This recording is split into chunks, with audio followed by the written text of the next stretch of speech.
Hello, both sides of the conversation family. We welcome you to this virtual space crafted especially for you. My name is Jada Curry, and I'm both sides of the conversation's marketing director and graphics design specialist. I want to take some time to ground us all as a community into this space we are about to open up in, so let's go through our community standards.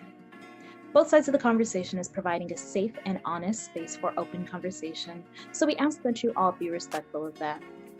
We also ask that you be respectful of each panelist, host, and participant. We do encourage healthy debates and conversations. Don't personalize anything with anyone. This includes name-calling, bullying, trolling, or shaming. This will not be allowed or tolerated. Your perspective is yours. It is not a prescription. You do not have to agree, but show respect. These community standards apply to all of our live shows and any virtual spaces that we hold on social media, including YouTube, Facebook, Twitter, or Instagram. We want to make sure that we are caring for each other as a community. This is our priority in all of our endeavors as both sides of the conversation. With that being said, I hope you enjoyed today's show and continue to stay in touch with us via YouTube, Facebook, Twitter, Instagram, or all of them. All right, thank you for listening and see you soon.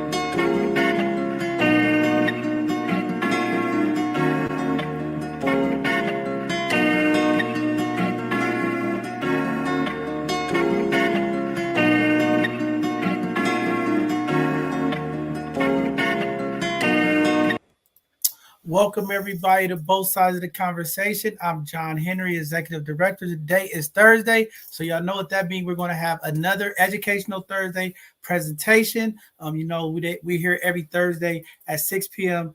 To bring different topics and different issues and educate our community. Tonight, we're going to have Dr. Mo from Rafiki Coalition come on and talk about some of the COVID updates, some of the stuff that's going on with our youth and seniors, and some of the information we've been getting out from community through Emotional Health and some of the medical professionals. Again, the pandemic, they're saying is ending, but again, there are still people testing positive. As you all been seeing, numbers have been increasing in our communities. So I don't think we out of the woodwork yet. But tonight, we're just going to go through some quick information and numbers on COVID and hopefully bring everybody up to speed on where we at. There's a number of things going on across the country.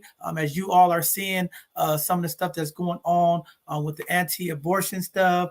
Also, some of the other stuff that's taking place with the police that's going on with some of the police in our community. So we'll touch on some of that today as well. Also, just wanted to say happy Cinco de Mayo to all of our folks out there. I know a lot of folks are out engaging in community and enjoying themselves. So just want to say happy Cinco de Mayo. I mean, the time is coming fast. We've already jumped into May, and it just seems like these days are going by quicker and quicker as we move through the summer months. Also, this weekend is Mother's Day. So we just want to say happy Mother's Day to all of the phenomenal mothers out there. We will not have a show this Sunday because of Mother's Day, and we're going to make sure that we honor all of the mothers in the community, whether they're here, deceased, or gone, aunties, grandmothers. We just want to make sure that all of our community families feel loved and appreciated this Mother's Day weekend. There's a number of Mother's Day events going on. I know all the restaurants and everything are booked up as people are trying to get out and celebrate and enjoy this Mother's Day weekend. So just wanted to say again, shout out to all the moms. Have a great weekend, and hopefully everybody enjoys their time with their loved ones this weekend. With that being said, we're going to jump into some of the community news that's going on, some of the announcements, and then we'll jump into tonight's segment. It should be a pretty straight to the point segment tonight. Get you guys some information, some numbers that's going on, and then we'll move through and get ready for the next show. But with that being said, as I mentioned earlier, it has been official now. The police officer, Derek Chauvin, who pleaded guilty in the death of George Floyd, the federal judges finally accepted the plea. Derek Chauvin will be receiving anywhere between 20 to 25 years, but he's expected to do about 17 years, depending on his programming and what he do. It's been a long, drawn-out process But again, to that family, finally, some of that news is coming out, and we'll make sure that we will get that out to community once the final steps of everything comes through. So just looking forward to trying to close that portion of it. There's a lot of work we still have to do when we talk about community policing and talking about the engagement between community and police. There's a number of conversations that we're trying to put together. We are still trying to reach out to Chief Scott, and we're going to reach out to the Oakland Chief to try to have some conversations. We got to have a conversation. As you all are seeing across the internet, there are still a number of disturbing encounters that are happening with police and community. So again, an ongoing mission, an ongoing process is not over yet, but we definitely want to have those conversations. We're going to continue to do our part to reach out so that we can put those conversations together, because I think it is something that is important and something that we need to have in our community. Also, with that being said, you guys been seeing across the news, the federal judges are going to be voting on the Roe versus Wade. We talk about abortion in this country. So this is a big topic. It's a very, very touchy topic for women in our community. And again, folks have their thoughts on both sides of the conversation. But again, it is something touchy. As you can see, tempers are flaring up. People are upset, and they're getting ready this weekend. There will be a number of protests and march across this country. I know for May Day, folks showing up here in San Francisco. But again, this is a topic and a conversation that we're going to try to put together and facilitate.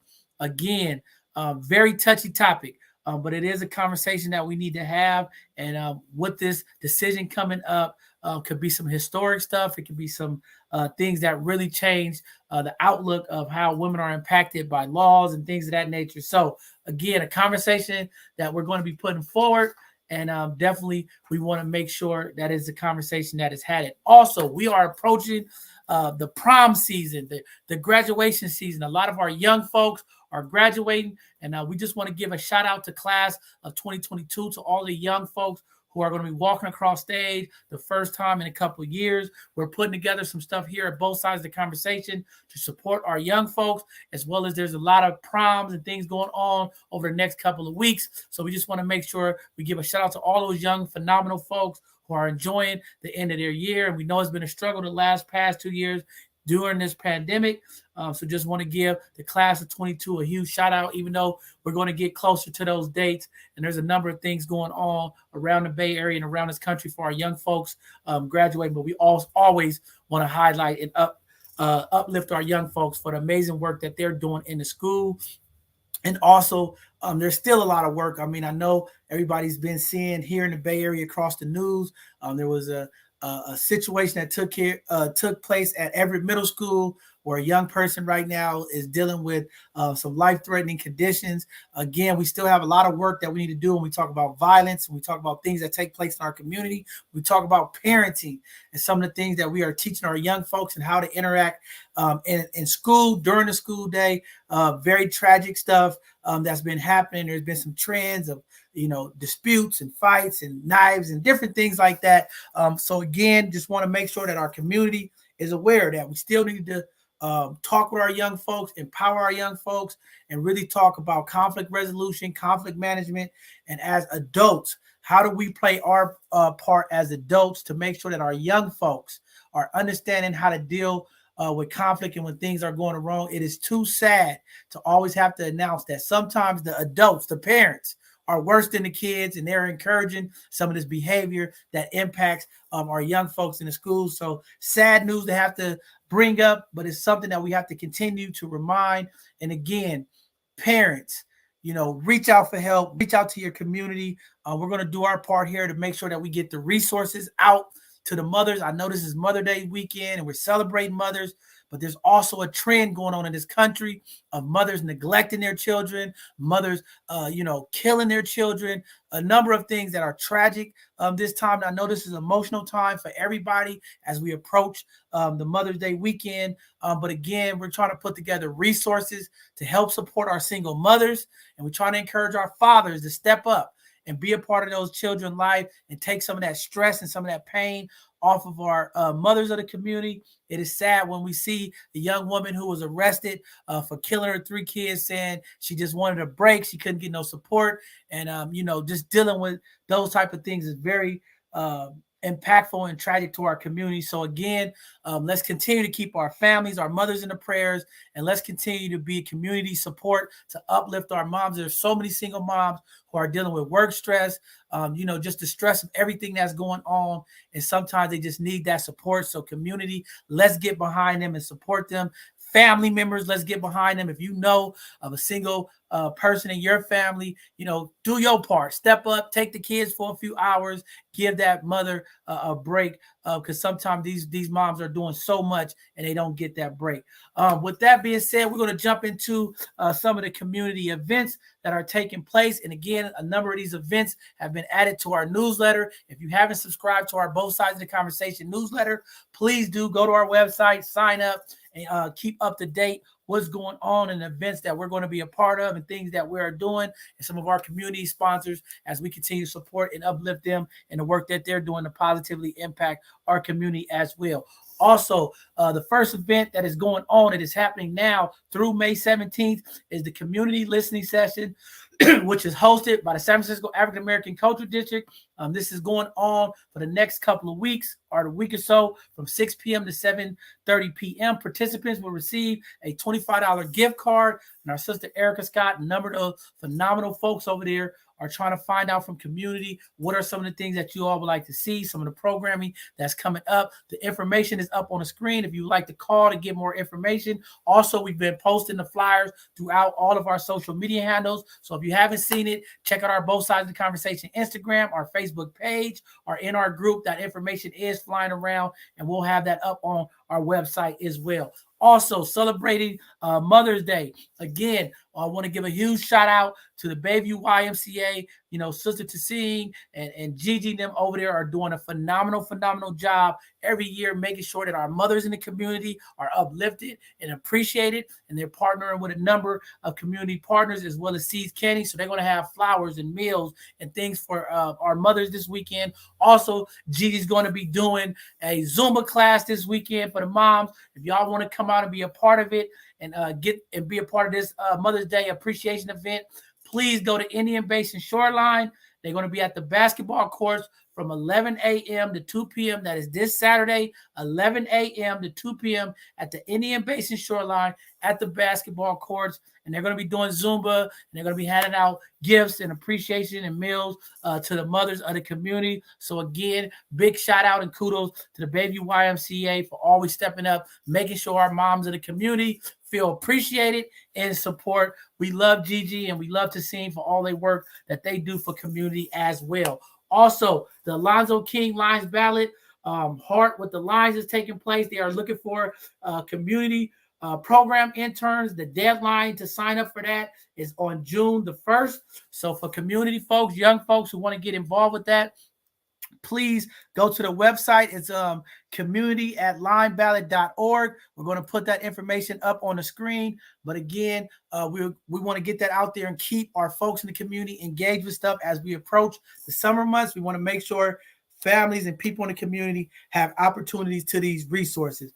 Also, the SF Rebels Sports and STEM Summer Camp is taking place. They're having various sessions that are happening between June 6th and July 22nd. It's going to be at Gateway High School. If you would like to get your young folks a part of that, please reach out to sfrebels@1990@gmail.com. Our brother Nate Ford, shout out to Nate Ford and the Rebels and all the amazing coaches over there that continue to do things to keep our young folks impacted, engaged throughout the year. So shout out to the Rebels for all the work that they're doing with our community young folks.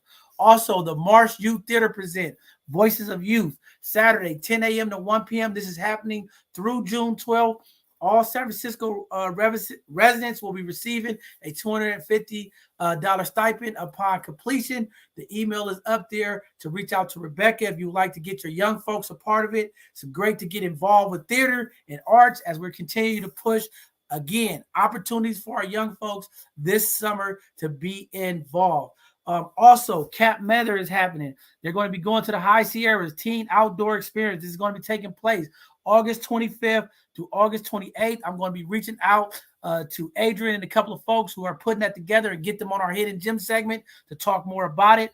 Yes, this is for our teens. So if you are a family with teens and you would like them to be a part of it, applications are going in now and they're going to be due by May 27th. There might be a possible extension, so just don't give up.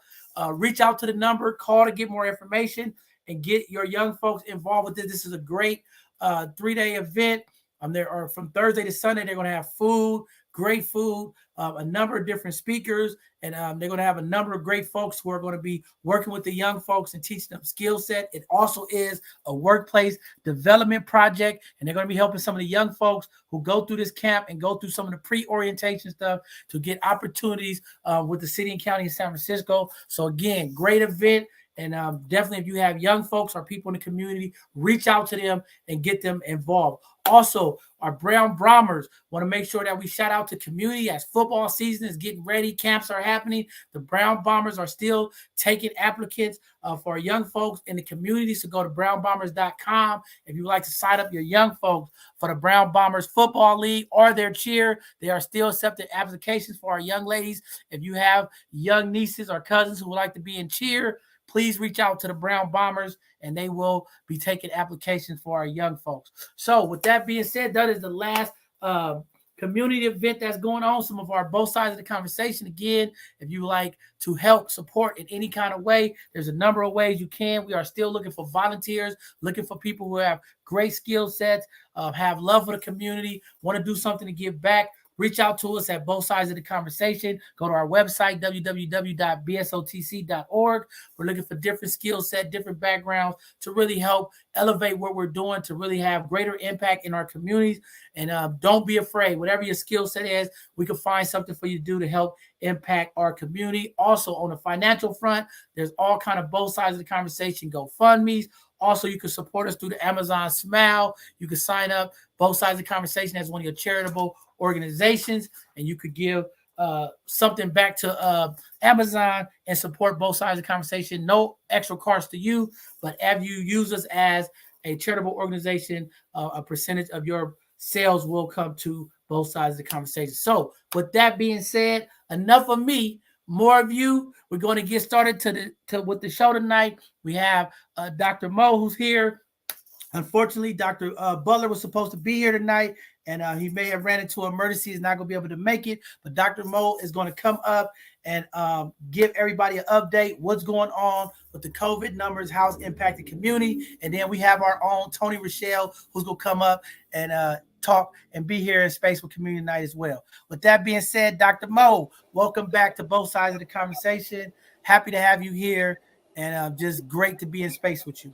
Thank you so much, John Henry. So excited. Just want to give you a shout out for all that you do tirelessly, for all that both sides of the conversation does to lift up not only the voice, but also like the positive pieces that our community is doing. If you look and listen to what you post every week, you're showing our brilliance and beauty and the love that we all have for our community, and of course, you're also showing the traumas as well, as we need to talk about the difficult conversations and both sides of those conversations. And at the same time, you're really framing it in a beautiful way. I just really want to big up both sides of the conversation. And you, John Henry, I know it's not easy always holding it down and being the chief or head honcho, whatever you want to call it, and run an organization, have a family, do all the things that you do in community, and another whole job on top of that. So I just really want to say thank you. And I hope that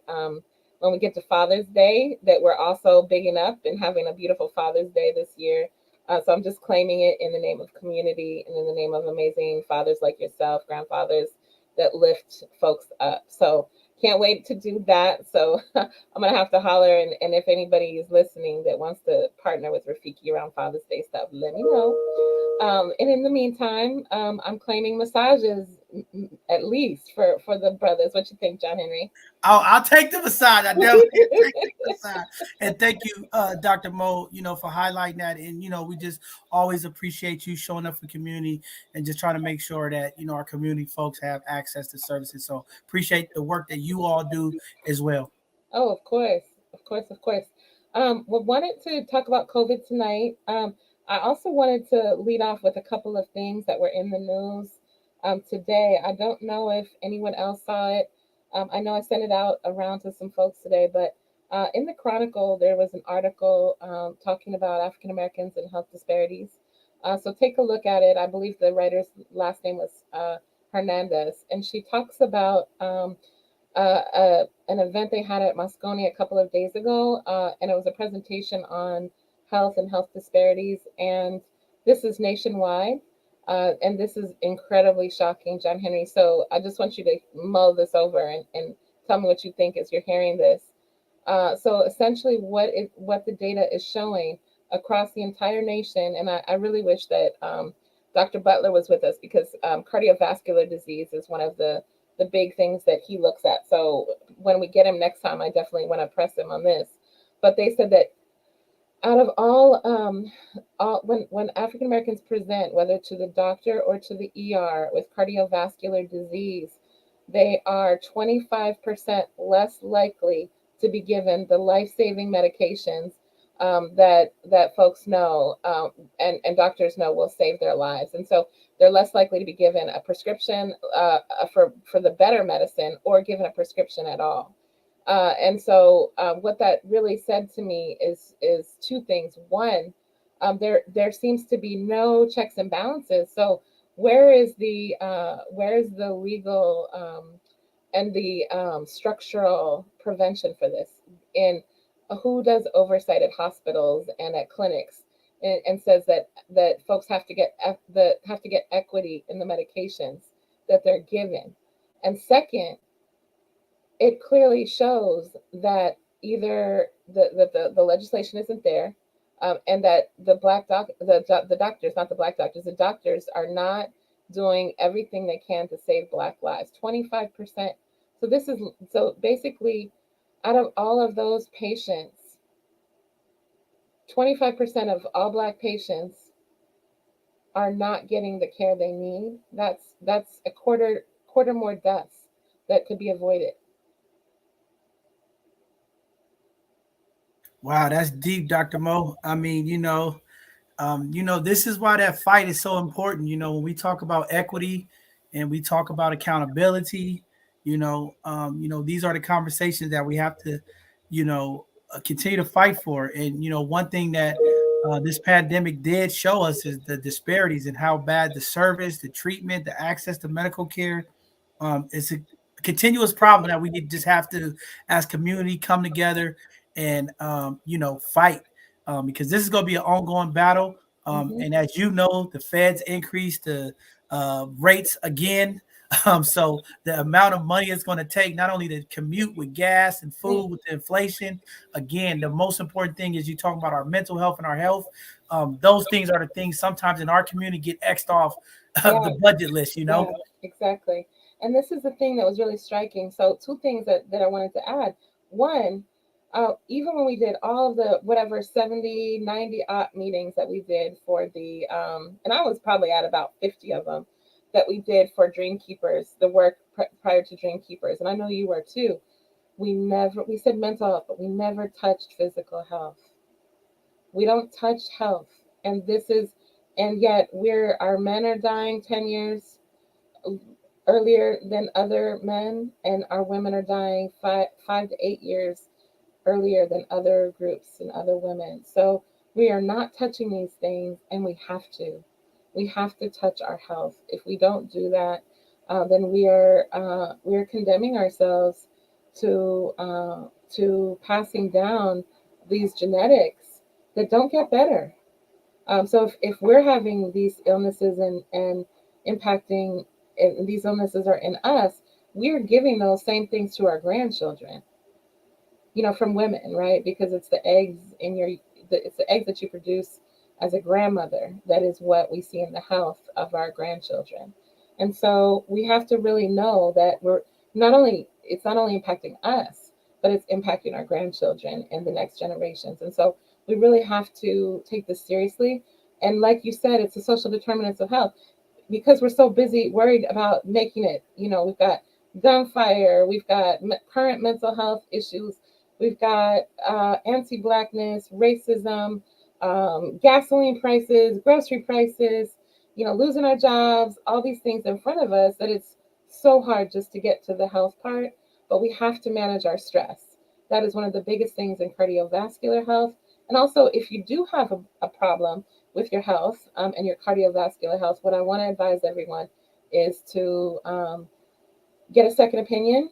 Call up Rafiki. I will get the black doctors, the medical doctors on the case and say, hey, this is not the prescription, is not the right prescription. If you are concerned that you don't have the right prescription, if you have gone to the doctor and you don't have the correct stroke, if you haven't gotten medication for a stroke and you've had a stroke, call us, call your doctor, get a second opinion, go, whatever you need to do. We need to push back on doctors and say, hey, no, I'm not gonna take this inferior behavior. It's unethical. You're killing me, and I'm not gonna let you kill me. So I really want to say that number one. No, that's very beautiful. And the other thing, and you put this in the chat, and that's one of the things I forgot to announce. This is Mental Health Awareness Month. May is have been forever Mental Health Awareness Month, and I just want to thank you again for always waking up mental health in our community.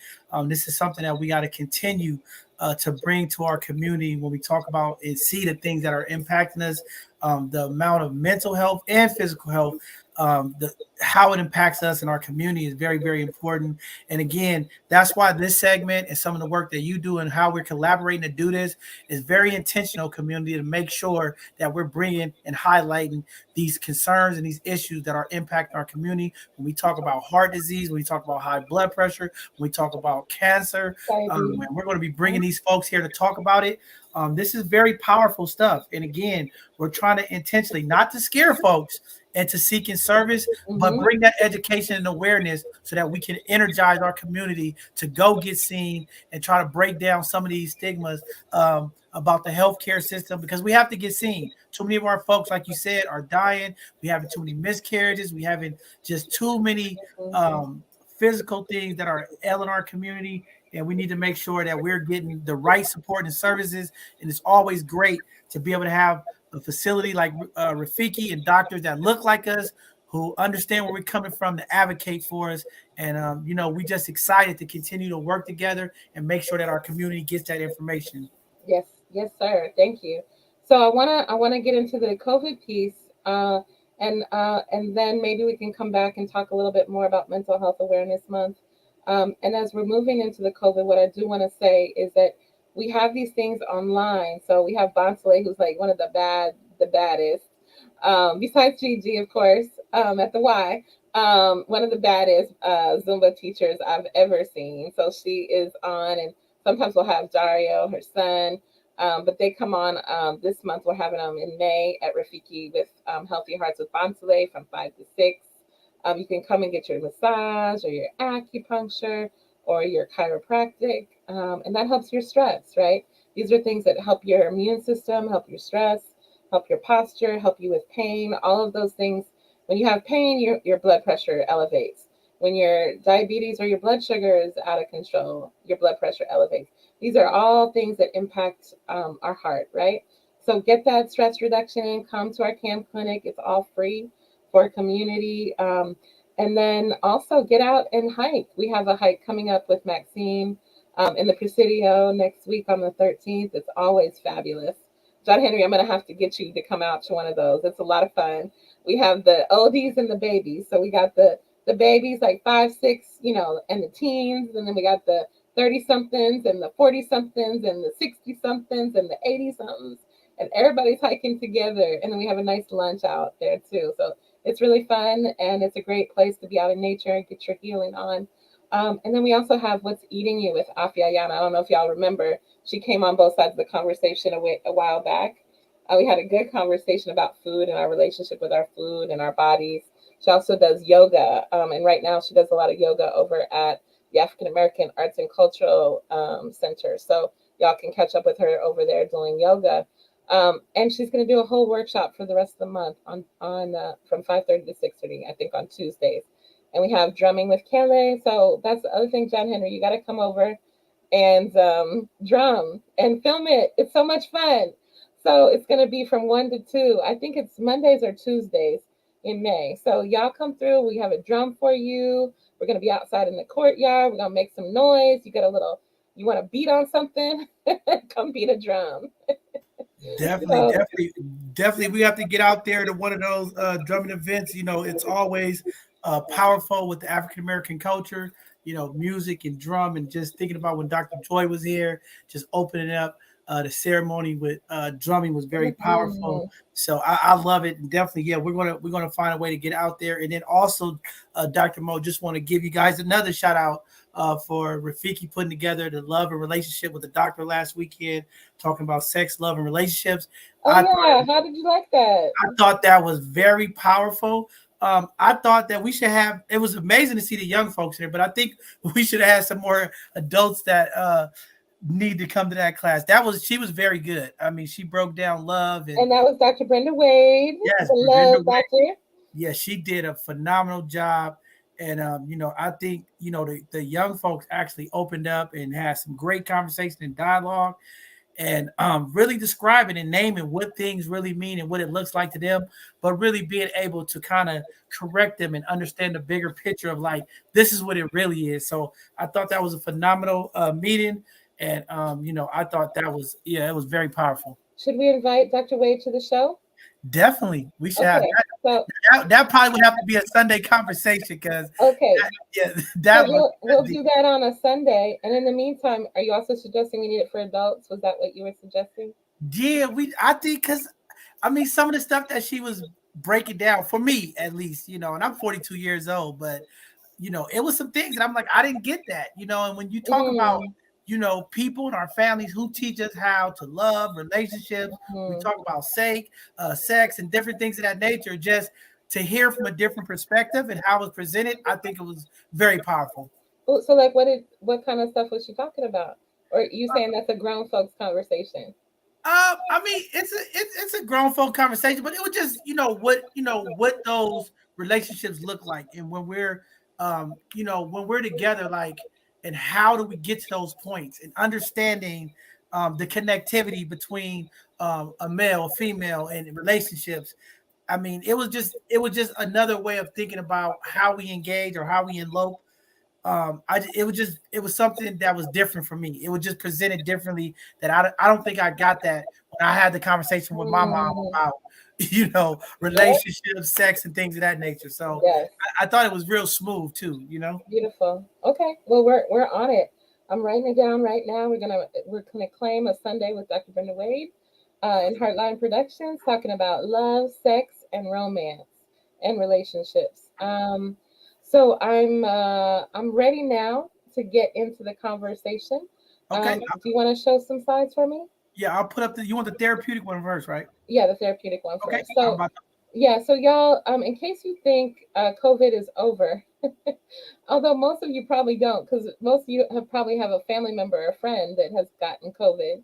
I want you to remind you recently that it is not over, and in fact that there actually is a test to treat pathway in San Francisco. So these slides, Dr. Mary Mercer shared to us on Tuesday at the Emoji meeting. I just want to show them briefly to you so you know, because I think this is what's not getting out to the Black community. There actually is a treatment if you get it within the first 5 days. So go ahead and show the next one, John Henry. So this is how it works. You get a symptom, you got a test. So if you need tests, John Henry and both sides of the conversation have tests. You can come and test up at any of the Rafiki sites. I'll put them in the chat in a minute. But you can test on 3rd Street. You can test at Southeast Clinic. You can come, if you come to the CAM clinic here, we're actually going to test you on that day. But also you can get some tests at from other community members. You can also get now 8. Your medical provider has to give you 8 tests per person in your family. So you can get them from your medical provider as well. But just holler if you need a test. I got some. I'll give them to you. So John Henry's got some. He'll give them to you. So you get a symptom, you take a test, or then you test. Then the next day you find out. Well, even if it's a rapid test, you find out. But if it's a test where you have gone to one of our sites or gone to the doctor. You'll find out the next day. Then you get told about your eligibility and your interest in the prescription. And in this case, frankly speaking, what folks need to know is maybe even your doctor is not going to be so fast to give them to you. But I'm going to tell you this: if you're Black, you're more likely to have more serious impact of COVID. Even if you've been vaccinated, you can still have more. You still can have more serious symptoms. I want to remind folks about long COVID, where we don't even know what's going to happen to folks over time. So we definitely want to make sure that we know the implications of COVID, because it can have impact on our brain, on our joints, on our mental health. It's serious. So if you're Black, if you also have a pre-existing disease, if you have some extra weight, if you're over 50, especially if you're over 60, if you have any chronic disease, whether it's HIV, AIDS, if you have depression, if you have diabetes, you have asthma, you have heart disease, any of those things definitely means that you are more immunocompromised. You need to get your prescription. However, even if you're just a regular person, you are eligible for the prescription. So don't let them not treat you, because we don't want to risk actually having long COVID symptoms. So test disclosure, get your eligibility, let them know that you're interested in the medication. Then you can get your prescription. Then you get your prescription delivered. So next slide, please. Before you're positive, basically know your risks. These are some of the things that I just spoke about. So if you're unvaccinated and unboosted, you have greater risk of developing more severe symptoms. If you're immunocompromised, cancer treatment, autoimmune, as I said, if you have health conditions, if you're over 65, if you're pregnant, also if you have some of these, if you have certain diseases, you may need an adjustment to the medication, but it's very worth exploring. Don't forget to explore your health, and your long-term health it's your life. If you don't have that, you don't have anything. Next slide. So if you have insurance, you can call your telehealth line and schedule the checkup online, a video with your primary care doctor. If you don't have insurance, we need you to register for health insurance. Next slide. Here, you can go ahead and get registered. But first off, we want to let you know that your insurers, through this new law, that they have to cover the COVID-19 screening tests and preventive treatments at no cost sharing. So they are part of your health plan, and you deserve, and you are. What's the word I want to use? You are authorized. It is your right in the law to have this. So know your risks. Stock up on extra supplies. Get the tests and the masks while you can get them, because of everything going on in the government. Unfortunately, I have to say is that we're spending more money overseas. We're spending less money at home on certain things like COVID, and they seem to be trying to convince us that COVID is not happening. But in the next slide deck, I'll share a little bit more about the data. So know who to call, which is your primary care and your COVID resource center line. So next slide. Okay, it looks like, is that the last of the slides? Oh, here it is. That was a slide in the wrong place. So this is about testing. Next slide.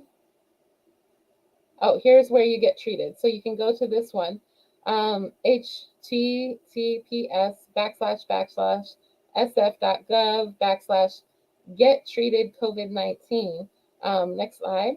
And you can figure out what to do, where to go, how to get signed up for medical insurance. Next slide.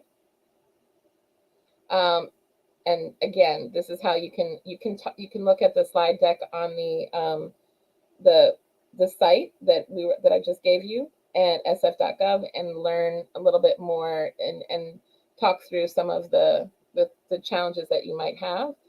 Next slide.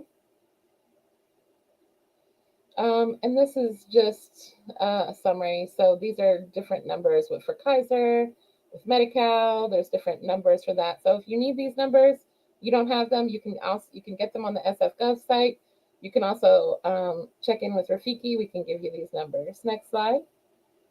So prescriptions are available. You can get them. So through Kaiser, UCSF, San Francisco Health Network. These are free, direct to patient delivery, community clinics with direct distribution. You can actually pick them up at NEMS, Mission Neighborhood, South of Market. Your local pharmacies are available with curbside pickup, CVS, Walgreens, Mission, Wellness. So y'all don't need to be afraid of going out the house or giving COVID to anyone. You can literally go and pick these things up.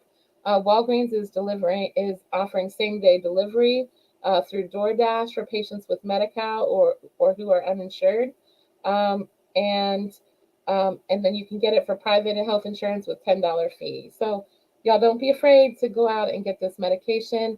It not only reduces the symptoms, but it can keep you from dying. One of our staff members was incredibly sick, literally, hours from death with COVID, and got the COVID vaccine, got the fluids that they needed, and their life was saved. I'm not playing with this. Please don't play with your life. Please know there is a treatment. Next slide. I think that should be all of them. John Henry, is that it? Yeah, that's the last slide. Cool. So let's you have any questions, John Henry, about the medication and all that? Yeah, I got a quick question because I didn't know this. So what you're talking about is now they have a pill to combat COVID. Is that what that is? Because I just want to make sure I'm clear on this. Yeah. So say it again. So the prescription that you're talking about, is that the pill to fight COVID if you test positive? Yes, exactly. Okay. So okay. I just want to make sure I was kind of okay. And the time frame is super important. So you have to get it within the first 5 days. So don't sleep. I mean, we have these test kits, right? So take your test, even though you may show up negative for a few days. This is the challenging part. You may still, like someone I talked to today, she thinks she was exposed over, when she was traveling. She took a test because she had the first symptoms on Sunday. This is this past Sunday. The test was negative. She took the test Monday, negative. Took the test Tuesday, negative. Took the test today, Thursday, it's positive. So that's 4 days. She has to go today if she wants to get the medication and get it by tomorrow. Because after 5 days, they can't give it to you. So it's not going to be effective. So we have to break it down. Well, I have to ask this question, Dr. Moss, since it is Mental Health Month. Now we know, and most medication comes with some side effects. Have we got any of the side effects that we need to be worried about when we take these type of medications? Every medication has something. Yeah. So we do have side effects. I can guarantee you none of them are going to be as bad as dying. But always there's side effects, right? So let me look it up now because I haven't heard about the side effects yet. Nobody that I know that's had it have had any side effects. And kind of, quite frankly, we wouldn't have known if they had it because they were really sick with COVID. So yeah, and no rush if you don't have it. I just wanted to ask, because a lot of times, we see these commercials and they're like, "Oh, take this for that." But it's another half hour of the ads. Right. If you have this, you can die. If you have this, you can die. It's like you can be depressed. If you take this, you're depressed. This could make you suicidal. Yes. I just want to make sure if somebody is, test positive and they're trying to cure themselves, and maybe they're going through some other things outside of COVID, we just want to make sure that they understand those side effects, because people do get depressed and things like that. So yes, well, let me be very clear. My doctorate is in psychology, not an MD. I am not an MD, so I cannot tell you, unfortunately, what the side effects. What I can tell you is sort of the decision-making process, from the mental health perspective of weighing through, like, John Henry, if you're sick, would you consider taking the pill if you knew that it existed? And you could answer me what do you think? Would you consider it? Yes. You would. And why would you? Because for me, I just feel like, if I'm sick, I want to get better. And if I'm getting prescribed something that can help, I want to take it. Yeah. And so for me, if you ask me that question, the answer would be because I don't know if it was COVID or not, but I was super sick right before, quote unquote, COVID hit San Francisco. So back in February, I guess was that 2019. And I swear to God, I felt horrible. I lost 19 pounds in water, probably, sick for 2 weeks. I never want to feel like that again, number one. And I think it was COVID, although, other folks have said it wasn't because I didn't have any antibodies by June. But, they don't know everything, right? So even if it wasn't COVID, that was the sickest I've been in a long time. I don't want to be that sick again. And second is I don't want to die. I know that I have some health challenges. I'm not the healthiest person. I'm working on my health, but I'm not the healthiest person. So because I know that I have health challenges and because I am getting older, I don't want to risk it. I want to live. I want to serve my community. I want to be here. So those are the reasons for me. But I think as a psychologist, I'm always curious about what makes people take have enough faith to take something. And I think in this case, I've seen too many people die. So I'm seeing Sandy. Thanks, Sandy, for sharing with us about your brother. And I'm so glad that you're working to get this message out. We are for sure as well. So I appreciate that. Um, so okay, well, John Henry, let's look at the next slide because the other slide deck is what I want to share about where we are in San Francisco specifically around Okay. the data. Is that okay? Yes, let me get it up for you.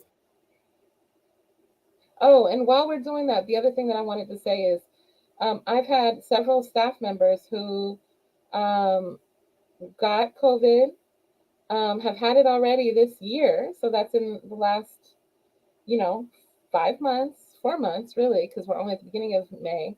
Um, and they've now have it again for the second time. So it hasn't gone away. We're still in the rapid phase of it. And because people are not masking, and also just being out more, they're not taking it as seriously, then I believe that people are getting exposed again and contracting it. So this slide deck is from Dr. Kim Rhodes and Emoja Health, San Francisco community meeting also on Tuesday morning. We want to acknowledge Asian American Pacific Islander Heritage Month. Woohoo! And give big ups to our brothers and sisters in the API community. And also, again, May Mental Health Awareness Month. So next slide. If y'all don't know, these are all the organizations that are part of the work with Emoja in San Francisco. There's an Emoja South Bay, there's an Emoja East Bay, and this is our Emoja San Francisco. Next slide. So pandemic updates, this is what we're going to talk about today, which is where are we in the pandemic? We're going to look at the dashboard data and then the attitudes about San Francisco residents, about where we and how we think about where we are right now. And then how is that impacting behavior or our access to treatment? So we're going to go ahead and do the next slide. Where are we in the pandemic? So I've been waking up this week, John Henry. I don't know about you, but I have been waking up this week feeling a bit psychotic.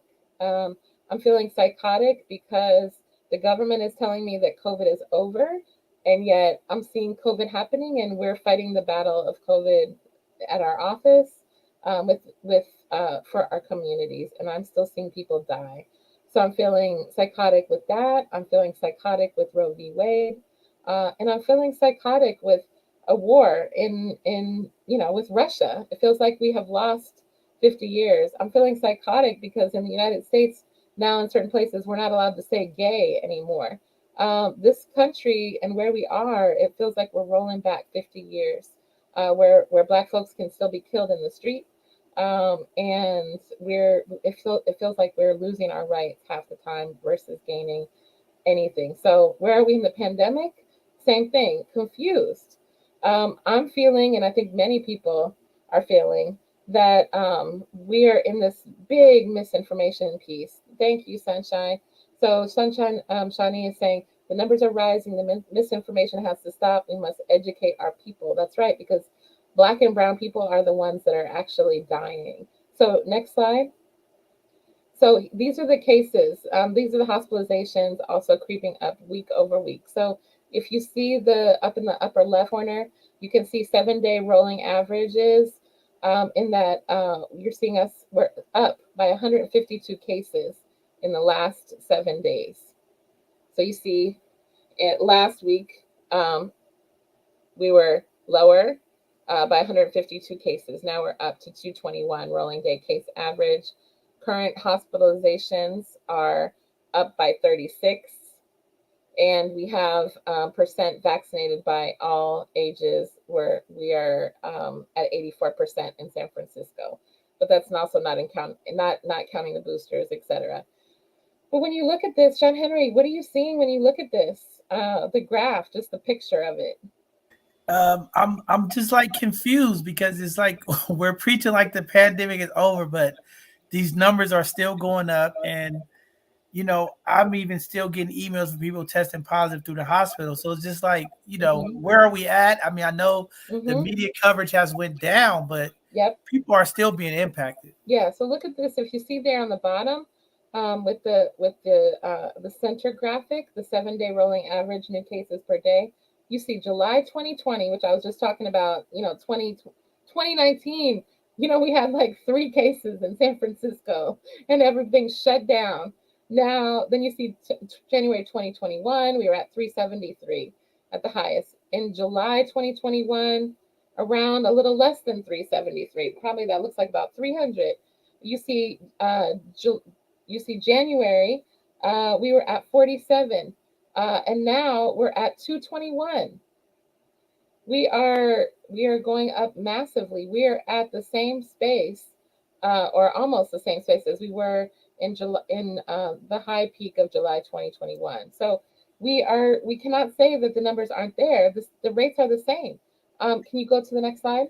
Dr. Mo, do you think it's because of the hospitalization part of it, or you just think that Mm. because they have a better understanding of like what's going on? I mean, why is that? Because that is a concern. If in 2020 it was 373 and we was all over the place, like Yeah. if you're right there, why isn't the level of intensity or emergency or response is at that level? Well, I'm going to say what I have said and continue to say, which is that unfortunately, I feel like it's politics. I feel like folks are saying that they are tired of this. The government is saying, okay. And also, the government is spending a hell of a lot of money overseas. So we don't have the COVID money that they had last year. And also, we have a new president that doesn't want to define his presidency by COVID. Unfortunately, I think he's doing absolutely all the wrong things. And Fauci is coming out saying masks don't matter. I mean, excuse me, John Henry, do you think that masks don't matter? If I can breathe spit on you without a mask, and I can't breathe spit with you with my mask on, do you think it's not helping COVID when it's an airborne disease? Hello? Yeah, I definitely agree with you. I mean, I know people are frustrated, don't want to wear their mask, but yeah, I think we, yeah, we have to keep highlighting this because I think, like you said, our community is going to be impacted the most. And we're dying. I mean, I have one staff, she's had 3 COVID deaths in the last 6 months. This is not a joke. This is absolutely not a joke. And we are going to be back in a surge. We're already headed to the surge. As in the chat, on the Facebook chat, their Sunshine is saying, is like, we are already in a surge and it's going to get worse. And I think this is the thing that we have to recognize is, no matter what, and Fauci or whoever tells you, use your common sense. It's like, but I'm facing my own medical distrust. We spent all this time trying to earn trust of the community to say, hey, wear your mask, wash your hands, social distance, isolate. You're doing great. Get your shots. Do your vaccine. Take the medicine, take the pill. Do all this to work and earn, the trust of the community. And now Fauci and the government and the California state government and CDC are backsliding. And I have to say that it has to be politics, because the science we're looking at the data right there that tell you, people are still dying. So let's look at the next one. So I want to show you, I think we'll get into the death rates. So here you see hospitalizations and deaths creeping up slowly but surely. So on the left side, you see total hospitalizations is 47. We see acute care, intensive care. We see July of 2020, January of 2021. That was the spike at 256. But then the next highest spike was January 22 at 286. So these are patients in acute care and intensive care in San Francisco. So exactly, we have to follow the data and the trend. The numbers don't lie. Thank you, Sunshine. And this is the thing. So look at the deaths in the orange. So you see again, July 2020 on your left side in orange. You see the deaths are lower, right? Now you start to see deaths in January 2021. Look at these deaths in San Francisco. If we disaggregate this data, we are going to see disproportionately. These are Black people. These are Black and brown people. We must take care of ourselves, even if our government and our public health system are not. So July 2021, again, death rates are up. January 2022, you see, they're going up. So we have gone way up in the past several, well, because if you see 17 and 5 in the January, and now we're back to 47, then we are definitely having a problem. So go to the next slide, please. So right now, what we can see is the positivity rate is higher than the peak of the Delta surge. Now, frankly, some folks want to tell you that it's because people take tests at home and then they go and they take a confirmatory test at in public health sites. That may have something to do with it, but most people are not running out and saying they have COVID with their test kits. They're just not. They're like, oh, okay, I'll stay home, or oh, okay, maybe I'll go to my doctor if I feel worse. But they're not reporting that they have COVID. So I don't think there's any way to blame the test kits availability on this high positivity rate. So we are higher right now than the peak of the Delta surge, which is crazy. And probably I shouldn't use the word crazy. So let me reframe. This is creating huge cognitive dissonance and a problem in my brain that I do not understand. I feel like the health system, the public health system, the government is doing severe damage to our communities right now. So here's the vaccines. Vaccines still make a twofold difference in case rates. So if you look in the red box at the top of the middle one, you can see 7-day average case rate among unvaccinated residents, 49.5. 7-day average among fully vaccinated residents, 23.7. So it's definitely mitigating the risk, and it mitigates the more severe symptoms and death. But yes, exactly, Sunshine. People are not going and getting tested on a regular basis now. They're walking around without masks. So we're definitely, people are testing the limits right now. So next slide. Overall, our vaccinations right now are flat. This is where I was hoping that we would have Dr. Butler on tonight to talk about what's happening for seniors. Because with seniors, they're more likely to have gotten the first round of vaccines, gotten the boosters, and now they're moving on to the second booster, which I myself am looking to do. The next 2 weeks or so, I'm due for my second booster, and I think that what for youth, for TAY youth, transitional age youth, folks are not feeling getting vaccinated. And a lot of people are worried about vaccinating their children. So under 5 is about to come online this summer, and people are concerned about it. Right. And so as Sunshine in the chat, once we have a surge, we're going to see this vaccination rate go up. So right now, these are staying flat. But I think as we see a surge, people will go and be like, I need to go get vaccinated. So to that end, Rafiki, in partnership with a bunch of other folks, including African American Faith-Based Coalition, both sides of the conversation, Department of Public Health, Kaiser, are offering vaccines to all these various age ranges. We'll be doing some pop-ups come summertime, I believe, with Kaiser. And we will be, right now we're at 1800 Oakdale on Fridays and Saturdays, and y'all can, come through. We want to treat you well and see you, and I hope that you come out and we do your self-care. So, John Henry, what are you thinking as you see the flat vaccination rates? You said the amount of numbers here, the middle one. Yeah, well, any of them. What are you thinking about? Just, people, meaning they're flat, meaning right now we're not getting a lot of people to get vaccinated right now. It's not moving much. So like at our sites right now, we have maybe on a weekend, we may have 15 to 20 people get vaccinated. But it's really flat right now. Well, I think I think looking at the numbers and what they had mentioned on the meeting, we had close to 90% of the folks who did it. It's that small population of people, and again, we just try to continue to encourage those people to get out and do it.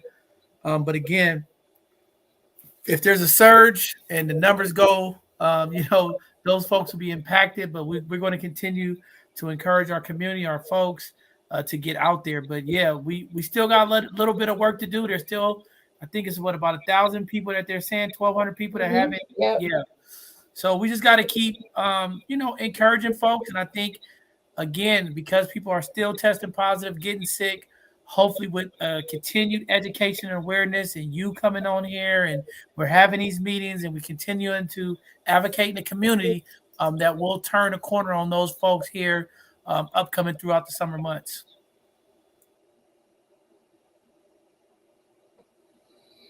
Thank you, John Henry. You're absolutely right. And so, I think the way I look at it, we got to rest up just a little bit, and then we got to come hard in the summer because we're gonna, we're already hitting that little bit of surge now. So we're definitely gonna have to do something this summer because you got to remember people's vaccines are wearing off.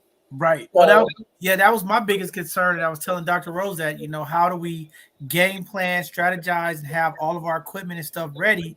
Because we know these are the summer months. Yeah. We have Memorial Day coming up. That's a big holiday. Yeah. We got Juneteenth.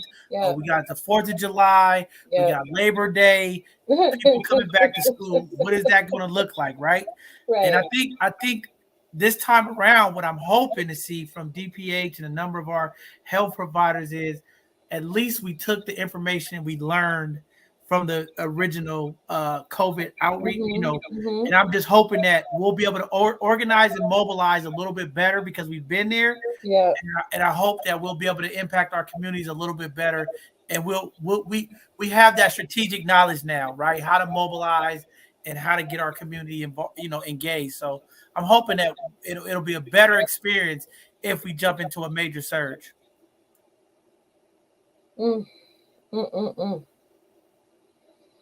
Yep, exactly. I'm shaking my head. So, I don't want to tire us out yet. So we got to pace ourselves because we've been going wrong now for years. No, it's definitely, it's a lot.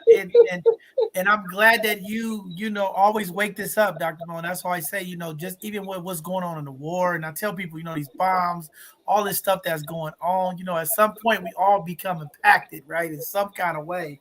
So it's very emotional. It's very frustrating. It's, like you said, all the stuff that's going on in the country right now is just like, we on shaky ground. So I get it. This is like, sometimes this stuff can be breathtaking.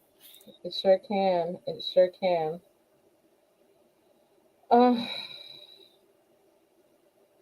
Wow. Okay, well, let's look at the next slide. Next slide. Oh, so this is the attitudes on wearing a mask. So let's just look at it real quick and see.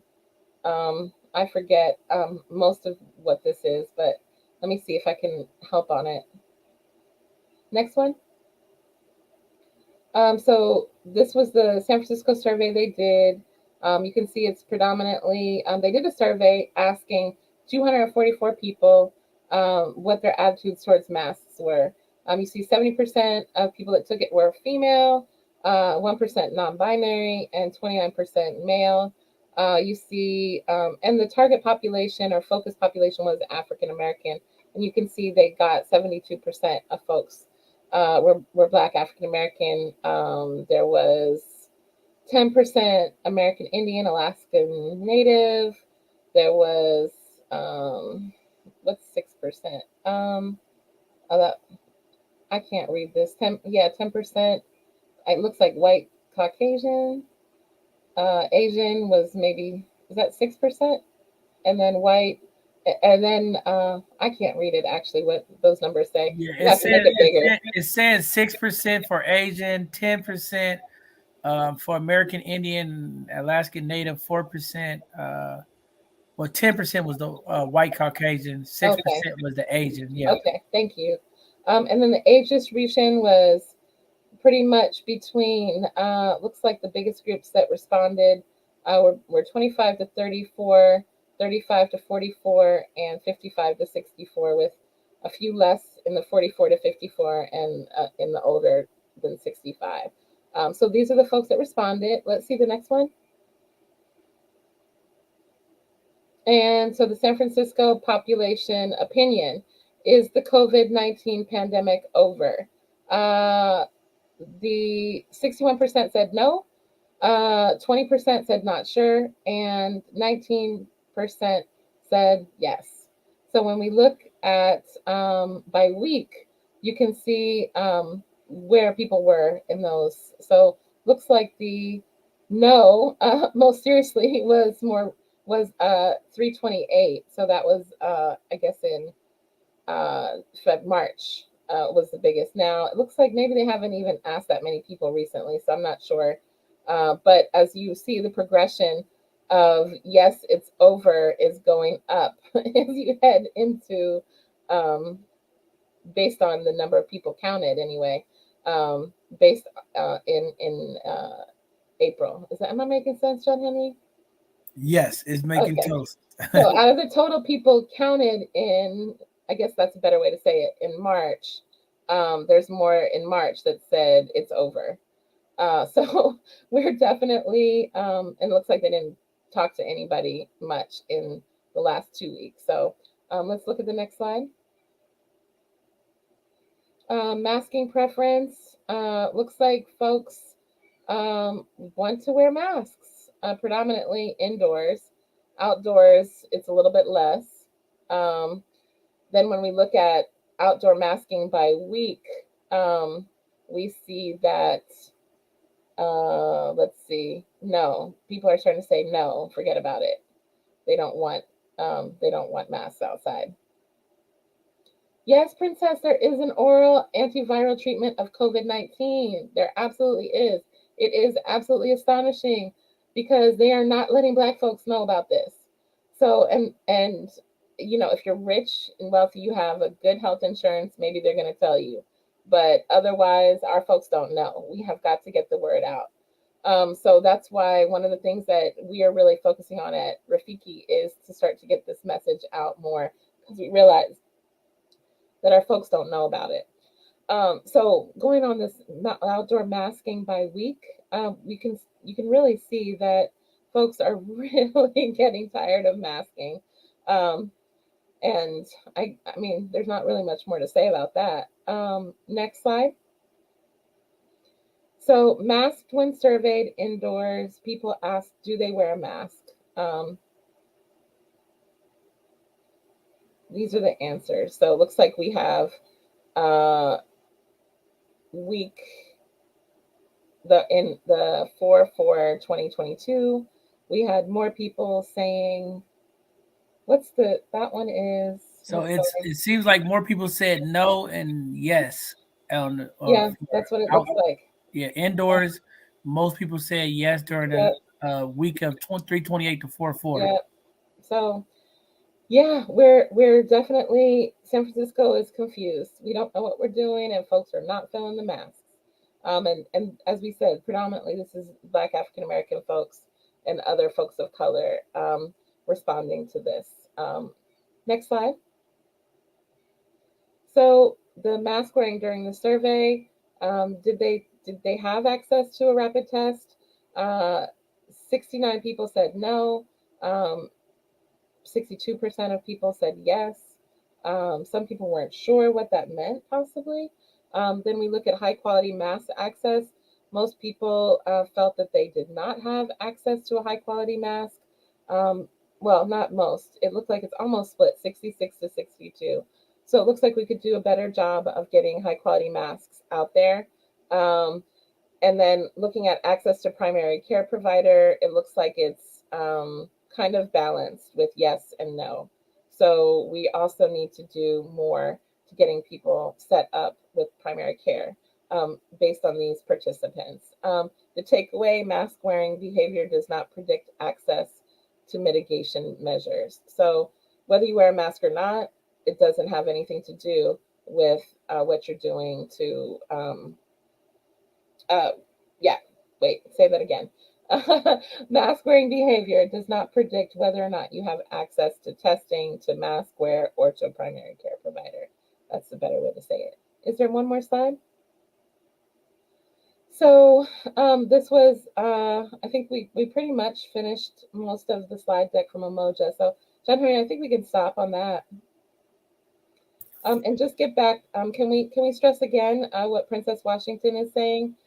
She said, "I had no idea there was an oral antiviral for treatment of COVID-19. I do not recall seeing any advertisements or infomercials. Astonishing."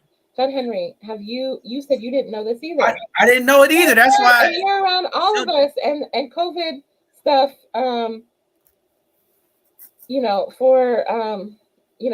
For for months this has been out, and you didn't know about it. Right.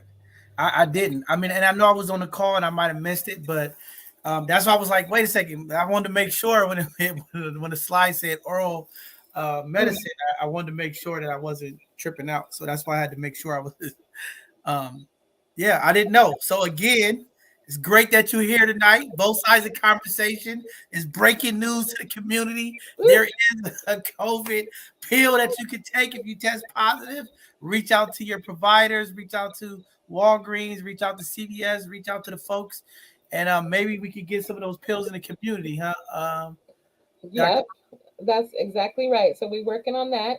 So next time we talk, we'll at least spend at least 5 to 10 minutes talking about this again, and let people know. But where they can access it, but you can literally access it right now at your medical provider, and you have to make them give it to you.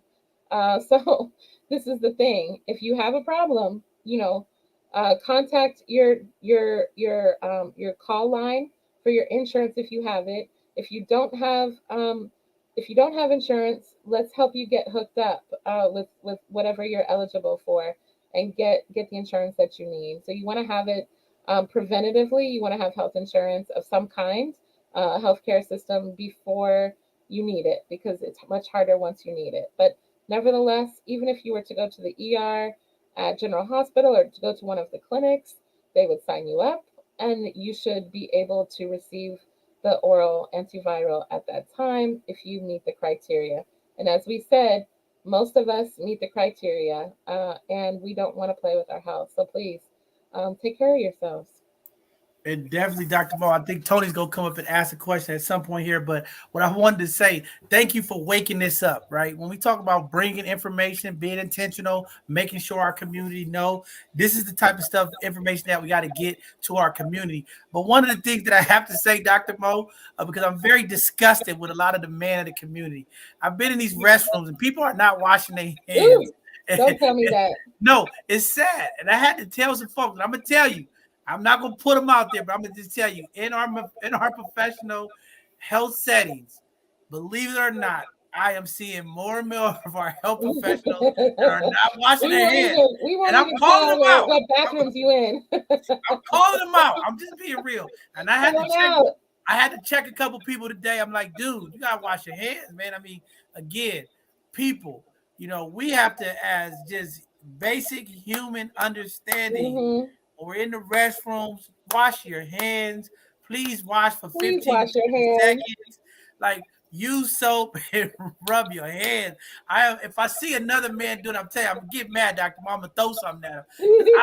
And not just in the workplace, but Mm, just different public settings. I've been in there and I just don't understand what's going on. These I guys don't use the either. restroom and they walk out the restroom and don't wash their hands. Mm, I mm, don't get it, right? Our kids have a better understanding of bathroom hygiene than some of the adults. So I had to wake that up tonight, right? I'm holding man accountable. I don't know what goes on in the women's restroom, but I'm gonna just tell you, I've been in some restrooms, and I'm just telling you, man, we got to do better. I'm watching folks use the restroom, mhm, walk out, and mhm. I'm like, man, it's sad. You got to call out grown individuals to We do do. basic hygiene, but it's disgusting. And I just got to call it out. We can't be pigs, brothers. We got to No, wash our hands when we walk out the restroom. 30 seconds. Yeah, Scrub right. them with soap and water, and then dry them. Terrible, terrible, terrible stuff. John Henry, as you bring up sort of men and women, and I wanted to check in on this part because definitely one of the things that was so scary to me when Trump was actually even being running was this piece around his what's the word, predatorness of women. Like even in the debate with Hillary Clinton, if y'all remember how he kind of was walking behind her, it was just really intimidating, really predatory. And I was disgusted, I was scared somehow during most of his presidency. I felt that women were not protected, Black women, Native women, Latinx women, Asian women, not protected. Um, and I feel like right now with this Roe v. Wade thing that it's starting to come back. And what I have to say, and I want to pose it to men like this, is that in the back of our heads right now, what we are hearing is that our women's bodies are not our own. We are not human. Our bodies can be dictated to by the government. So what goes on with our bodies can be told to us by the government, by a legislating body, which means that I don't have autonomy, that my body is not my own, and that I'm not fully considered a human being. And so as you were talking about this, I just wanted to bring this up. Definitely.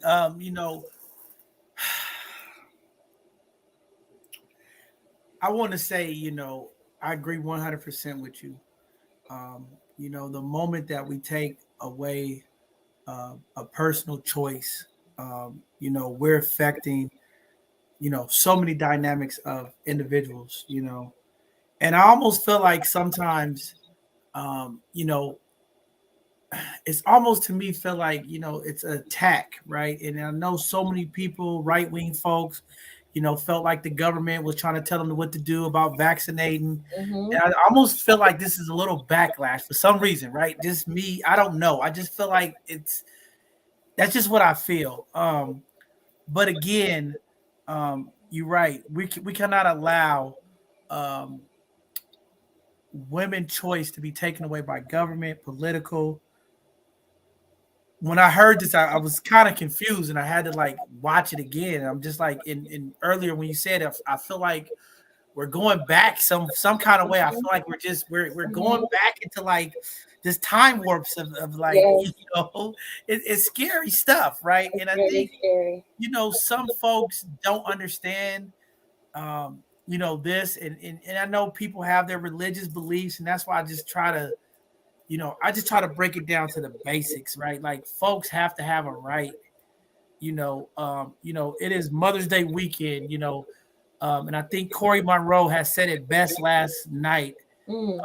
at with our young folks, the amount of things that a mother goes through for 9 months, with a belly and And it's the actually 10 months, by the way, but they don't tell you that. right, yeah, you know what I'm saying. So I know, but add up right, 10 months. What's yeah, four times what is 40 weeks, which is full term? right, But 4 months, but 10 months. Sorry, go ahead. yeah, no, It's it not just nine. It's a whole yeah, year almost. yeah. I mean, it's a lifetime to me, but I mean, It is. just to hear Corey break that down to the young folks and just tell them like, the power of a woman, our mothers, the things that they endure, not only in this country, but to birth us, to bring us into this world, and for a government entity, for this federal Supreme Court to even decide to think that we can take away that choice of the mother, the woman who wants to make a decision that Yeah. impacts her life and the family. I think we're going somewhere that we just don't need to go. Hmm. But again, I'm for women rights. I'm for women to have the choice. It's their bodies, it's their minds, it's their lives, and I think it's almost like this slave mentality too of controlling that I just don't like, and Yeah, exactly. I Exactly. really, I really hope people get that. And I think sometimes we dive into some of the other ideologies and things of that nature. But we have to empower our women. And as men of the community, we have to get behind and support our women. Tragically, too many things happen in our community of women, and a woman should have that choice. Um, but there's people who want to argue. I'm sure we'll get some people in the chats and want to talk Hmm. about the timing and everything. And I don't, medically, I don't have that understanding. When it comes to when that point of Of life. yeah, that life and things of that Hmm. nature. Hmm. But I'm not here to argue that. My, Yeah, my me whole my whole either. thing is, um, I just want to stick to the point of the power and choice, and I Yeah. think Yeah. that's where I'm at with it. I believe women should have the right to make choice to decide that life that she is bringing in. And it goes back to a lot of time from the old times to now, where men have controlled women when it comes to their bodies, the things that they do. And I think we're modern now. We're in this uh, uh, part of life where we're supposed to evolve. We're And supposed to. just yeah, but to see where we at, I mean, it's tragic. And I just believe if we lose this fight, and if we don't stand together in solidarity to fight for the rights, I'm starting to worry, like, what else are they going to say that they can take away because of the feeling of those folks? So Well, they are. I mean, it's literally like they're taking away. You can't say gay in certain, curriculum in Florida. They're definitely taking our rights away. Our rights of who we love, who we choose to have physical expression with. They're taking away the transgender youth ability to have their hormones. I mean, these are devastating things that impact mental health. I mean, that's really where I was going with this piece is that I was very scared I was physically afraid during Trump's administration. I thought that would be better, but now during this administration, I'm still afraid because I'm afraid of all these things that we are losing, and I'm afraid of somebody else having the right to decide what happens for women's bodies and my body. And I mean, I'm saying this in a way that, I mean, let me be direct. Abortion is a thing that has a lot of stigma to it, even so, right? And especially in our community. And it's not something that folks necessarily want to talk about. It's not something that people feel is a public conversation, right? Same thing with miscarriage. People aren't talking about miscarriage, aren't talking about the impact of it on us. So, I have only had one pregnancy in my life, and during that, well, that I know of, I mean, your body aborts things sometimes. But during my pregnancy, I was in an abusive relationship. And so, in that abusive relationship, my partner said, no, you're not going to have this baby. If you try to have this baby, I'm going to kick in your stomach. And so I did end up having an abortion. And it was something that even to this day is very challenging for me because I felt that, for me, I felt that was a life and that God would not forgive me. And yet at the same time, I know, John Henry, that I would not have the life I have doing the things I do for community if I had had a child, or especially that man's child, because God knows if I would have even lived. I was at gunpoint. What kind of life is that for a child to have that person as a parent? And so I want to say this really clearly. It has to be a choice. It has to be the woman's choice, not the abusive man that's going to say, I'm gonna strip you naked, throw you out in the street, burn all your clothes, and beat you up so that you don't have a child. So there's all types of abuse. There can be abuse from the state, and there can be abuse from relationships. And the reason I say this is because I've worked really hard to heal this, but at the same time, I also do feel like I lost a child to domestic violence, and so it's very challenging.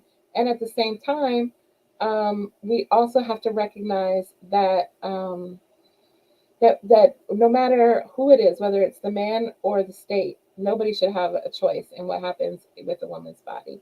Nobody should be threatening. And yet, that is the time that it is the most violent time in an abusive relationship, and the time in a woman's life when she is most vulnerable to being killed by her partner is when she's pregnant. Wow, very powerful. Dr. Mo, very courageous. When we talk about, and I know me and you talk about this a lot about, vulnerability and being able to speak up. I just really appreciate you bringing that out there because, for me, it's very hard, especially, doing what we do here at both sides of the conversation, being a community leader.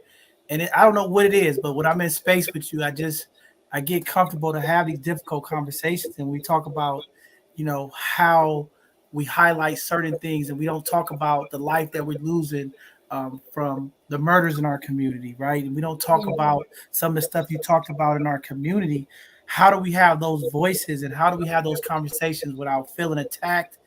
And how do we educate? I think that is some of the, like when we talk about LGBTQ in the Black community, when we talk about Black trans in the community, like these conversations are so, they could get like fireworks, right? And I was talking to somebody about it. I don't know if it was Taquan or somebody I was talking to him about it. Like, how do we keep this dialogue where it's not attacking and it's more understanding? Because sometimes I still think there's a lack of understanding and acknowledgement in our community.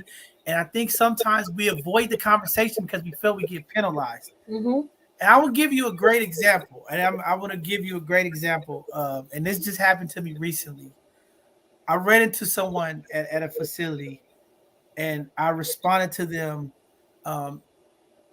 in a different way that they didn't want to get announced, right? And the person just attacked me and said, "You don't know your pronouns. You don't know how to," like, I got attacked, right? And I kind of got shell shocked. I didn't know what to do, right? I'm like, I got jammed up, right? And I'm just like, what do you do, right? And it's like, man, I wasn't trying to be, attacking. I wasn't trying to be disrespectful. I didn't even make an assumption. I just, went there. But it's like sometimes you get attacked, right? And then the other thing is you feel attacked if you have your stance. I was on a call. This is. I'll talk to you later. But I was on a city call. And somebody got offended with me because I wouldn't put pronouns on my name in the Zoom call. Like, I got called out. Like, I'm just being real right now. I was a little upset, but I got called out. And I just said, I'm John Henry. Y'all know I'm who I am. Like, I don't need to put he, him, or none of that in my name. And they, like, the person got offended and said I was being disrespectful to them. And I didn't know, right? So I just, I just kind of let the conversation go and I didn't want to go there. But how do we have this level of engagement when we talk about these conversations where, one, we don't feel attacked, and one, how do we respect each other? Because I think there's a big, like, because I was like, I was like, I just didn't feel it, Dr. Mo, and I just don't understand. And it's like, how can I have my space and my serenity of, like, I just want to be called John Henry.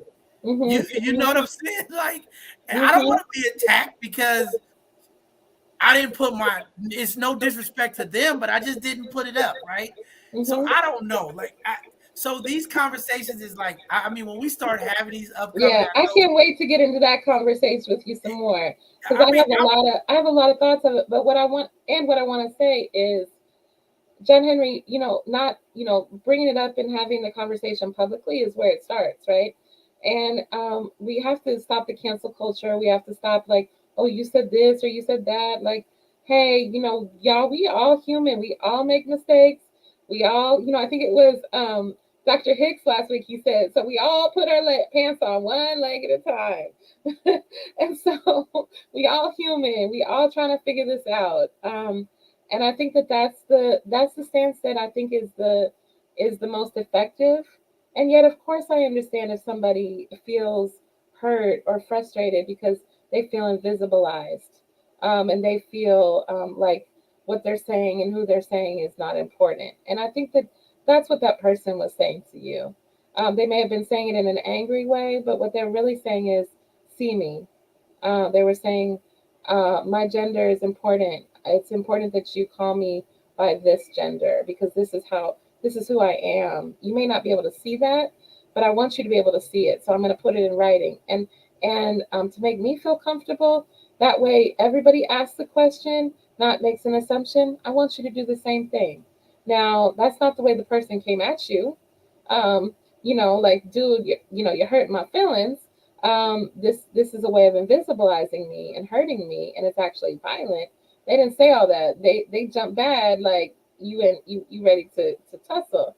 And I think that's where some of these conversations, we can tussle, but that's not going to be effective. So likely you hurt somebody's feelings. Likely they made you a little bit more dug in. Neither thing was effective. You feel me? Yeah, no, definitely. I just, and again, it was nothing intentional. I didn't even, just, sometimes, I'm just doing what I'm doing and I don't even be Mhm. paying attention, but it was brought to my attention. I'm trying to be careful, but these conversations, like you said, can become heated. They can get colorful and they can become a Mhm. little toxic, right? And it's like, Yes. how do you have this public conversation and keep it? It's one thing in a small setting, in a group, but Mhm. bringing this to our platform, right? I got people who want to have this conversation and they like, well, John, I don't even know if I want to be a part of it because it's like I don't even feel comfortable talking about it. I got to tiptoe around it because if it's like I don't know, then Mhm. I'm getting penalized or I'm being pointed out as the bad guy. And I understand Mhm. that feeling because that's how I felt this week. Mhm. I felt Mhm. like I'm being penalized for my lack of awareness, right? And I'm not Yep. making excuses. I Yep. acknowledge it. I say, hey, I apologize. How would you like Mhm. to be identified? But then when it came Mhm. back to me saying I came into the room with disrespect because I didn't put my pronouns up, I was like, wait a second. Mhm. Why can't I just come in and be John Henry? Mhm. You know what I'm saying? Why do I Yep. have to, you know what I'm saying? So Mhm.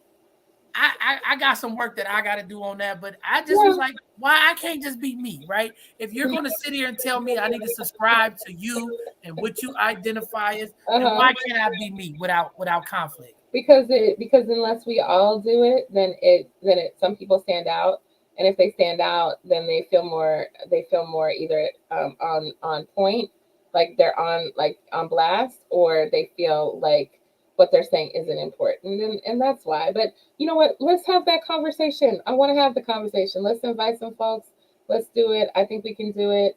I think it's super important. It's time. It's overdue. It's overdue. We've had trans people in our community for millennia, and we used to know how to deal with it a lot better than the homophobia and transphobia that we have now. So I'm all for it. Bring it on, as far as I'm concerned. No, Um, I definitely want to have a conversation about it again. I think it is needed, and yeah, I would love to have you there and yeah, and maybe we Taquan and some of the other yeah. folks. Oh, let's have Yeah, Taquan. That would be amazing. yeah. And I have a couple other fabulous people to bring. I wanted to also highlight what Princess Washington is saying around the Roe v. Wade and say that, she's pro choice, but has an issue with women who opt to use abortion as a recurring method of birth control. And, Princess, I definitely feel what you're saying. I also want to have us think about, is that how they're using it, or is that their circumstance? Are they making that choice, or is is there another person controlling that choice? So that's all I would say about that. I think that it is definitely a challenging thing to use abortion as a recurring method of birth control, and frankly, an extremely painful and psychologically damaging way to do birth control, if you ask me. Because if you've ever gone through it, it is not pleasant. It hurts. You feel horrible. And for me, my hormones went insane. I really felt horribly depressed after. And so it's the same kind of swings that your body has during pre and postpartum of a pregnancy. So, lot of hormones.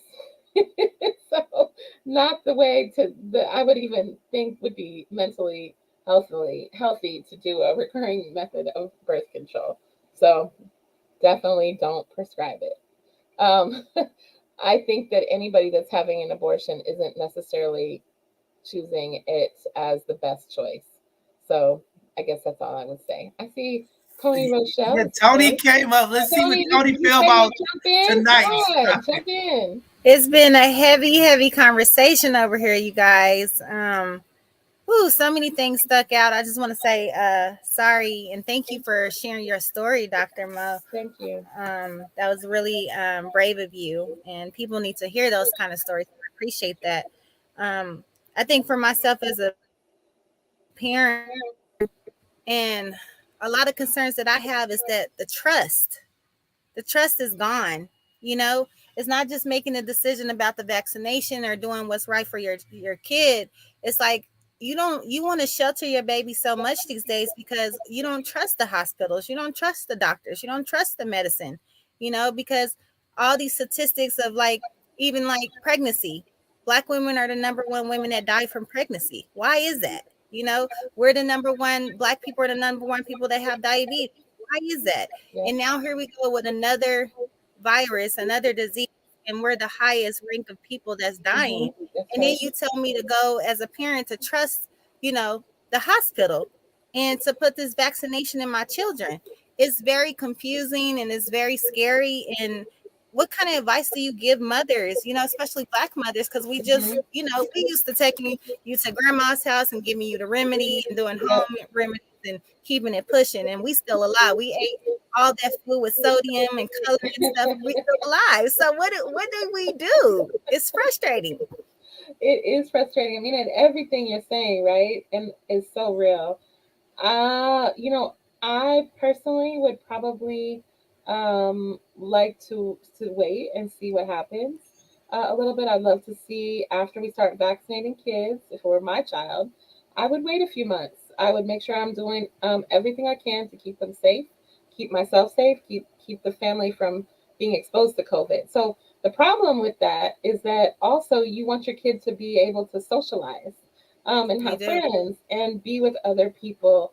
And so that's the harder part because some folks are saying, hey, I'd rather they have COVID than have no friends and not have no opportunity to play and to have a good time. And so I think there's a happy medium, and the happy medium is to find a couple other families that are in the same boat as you are, that you know and you can trust, that are being careful, and that everybody tests. So your kid tests before they go play, and you all test, and everybody's testing and making sure that that's a good time to play with other kids, and then you won't have to worry in the same kind of way. So I would stay testing for a while, a couple months, see what happens, look at the data. Once you have more numbers, and then I'd make my decision. So And I mean, yeah, go ahead. And do you think it's ridiculous, because again, I'm going back to the being a Black person, Yeah, the history of Black people. We pray. yeah, I We think just live on faith. Like God mhm, got our babies covered. And that's what we're going to stand by. And that's what we're going to agree mhm. on. Do you think that's the craziest thing that you I ever don't. heard today? No, I don't think it's no. I don't think it's crazy. I think it's part of it. My version is pray and move your feet. So I'm gonna pray and I'm gonna move my feet. I'm gonna do the thing. I don't just wait for Creator to come down and fix it all, because sometimes it's like that story where they said, you're standing on there's a flood and you're on the roof, and you get the rowboat and they come by and you say you want to ride, and you're like, nah, I'm cool. Next minute you got a speedboat come by. You want to ride? No, I'm cool. Next minute you get a helicopter coming by. Hey, you want to ride? No, I'm Yeah. cool. The next minute you're up at the gates with St. Peter saying, hey, why didn't I don't believe in God? Why didn't you save me? What happened? And St. Peter's like, dude, I sent you the boat, the speedboat, and the helicopter, Mm-hmm. and you didn't get Mm-hmm. on. Like, what's up? So Yeah, we have, because you also have to question, is these numbers real? Who yeah. is the people that's actually putting the numbers up there, and who marking it that black people are getting higher numbers, and how do we know that's true? Like, it's the Mm-hmm, mental health for me, mm-hmm, it's the yeah, trust again for me. it is. It really is the Like trust. you got the government up here talking about this is about to happen and this is about to. How the hell do you know that this is about to happen when this hasn't happened? What theory do you have that I don't have? And we bleed the same color. I don't. Mm-hmm, mm-hmm, And then mm-hmm. you tell me to trust. How do I trust? How do I trust? Absolutely. And they're making it harder with these back and forth kind of decisions. But I must say this: this is our third year in COVID, and I've seen the pattern. I see the people when they're sick. I've seen the people die. I've seen the all the people that we call that are sick. I see all the people we drop off supplies for that are sick. We know it's happening to our people. They're real people. And Um, you're right, because I mean, I've experienced COVID in many different ways myself. I've had a best friend that passed away from COVID at a very um, young age. She went into the hospital less than 2 weeks. They put her on a mhm, ventilator, and she passed away. I have my grandfather passed from COVID. My great aunt passed from COVID, yeah, but they were also had health conditions. yeah, And I don't want to put this in the atmosphere, but I'm gonna put it in the atmosphere because I mhm, believe in Jehovah. But my kids have not had COVID, you know what I mhm, mean? And they're mhm, not vaccinated. And thank you, mhm. Jesus, that they haven't, but there's no haven't been any effects. And I'm actually vaccinated, you know, and I have seen different changes in my body and things like that. And I said, I'm gonna get the shot first and see how it reacts to me first, and then decide if I'm gonna get my babies vaccinated. But I have seen different things that have happened to me. I haven't had COVID, thank you, Jesus. But the fact is that it's a teeter-totter decision that I just can't make my own mind up about. Yes, absolutely. And that's your decision, right? I'm not going to make the decision for you for your children. I don't think anybody should. I think we have to make sure that we have our decisions.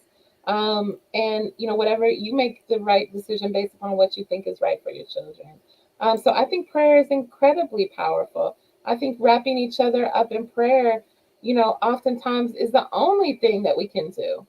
And at the same time, energy follows thought. So making Yeah. sure that we are doing that prayer, and that we are also making sure that we tie the boat up at the same time. We don't just let it drift. And So it's unfortunate, like John Henry was talking about earlier, how you feel a certain way about sharing your opinions or your thoughts and stuff, because COVID is another conversation like religion. You know what I mean? Like, it's one of those hard things about politics and religion, that like you do want to talk to your family and your friends about COVID, but some people just have so mhm, many different opinions about it that you're like, okay, this is family, this is friends, but I don't mhm. even want to have this conversation with them about COVID, because people have so many different emotions and different type of feelings about it. It's just, yeah, it's a And lot. yet, if we don't have the conversations, then we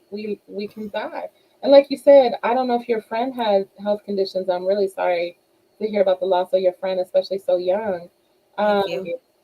that there's been unfortunately, many people that had no previous health conditions that have passed from it. And that's the thing that is so ridiculously scary about this is we don't know. They can predict, but they don't know. Science is Hmm. science. It's not God. Like you Yeah. said. So we do the best we can to protect, and we pray. Exactly. And one of the things that I want to say, Dr. Bo, just not to switch to subject, but you woke up something that I think a lot of people in our community is struggling with. Earlier, when you was talking about our current administration and how some of the things you're disappointed in, and then you talked about, how Trump made you feel, right? And Mhm. I have to say it, Dr. Mo, a lot of people right now are not feeling the current administration and what's going on. And it worries me more because when it's time for the election, where are we going? Because there's so many people that feel like right now our president, vice president is not doing enough. And like with all of what's going on with Roe versus Wade, the COVID, like the economy, like are you worried? Like I'm worried like people are gonna like rebel and go the other way? I mean, Mm, certainly people already, I met a lot of black Trumpers. And I'm sitting here like, what? yeah. So I can't, y'all, I can't call it. All I think we can do is decide that um, we have to think for ourselves. And if you teach critical thinking skills to our children, to our adults, if they haven't been exposed, we're smart people. But get all the data. Don't just listen to what somebody else says. Hmm. Think it through for yourself. We're smart. We can figure things out. We're very smart. We're very deductive, very intuitive. We don't trust the government for real reasons. So when do we decide to trust? When we don't decide to trust? Tony, excellent questions. And at the same time, right now I see the data. I'm trusting the data. I know the people making the data. I know the people in the office in Department of Public Health right now making these decisions. And I tell them I don't agree with them. You Hmm. know, I Thank think you. I appreciate you for that. and I think that they likely actually agree with what I'm saying. And yet at the same time, they're stuck in a political structure. And so Hmm. we have to do the things, we got to take care of ourselves and ourselves as a people. So we actually have to, what I woke up this morning seeing the article that I talked about around the, the stroke medication. And I thought they're letting us die on purpose. It's on purpose. You can't say 25% of people not getting a prescription is by accident.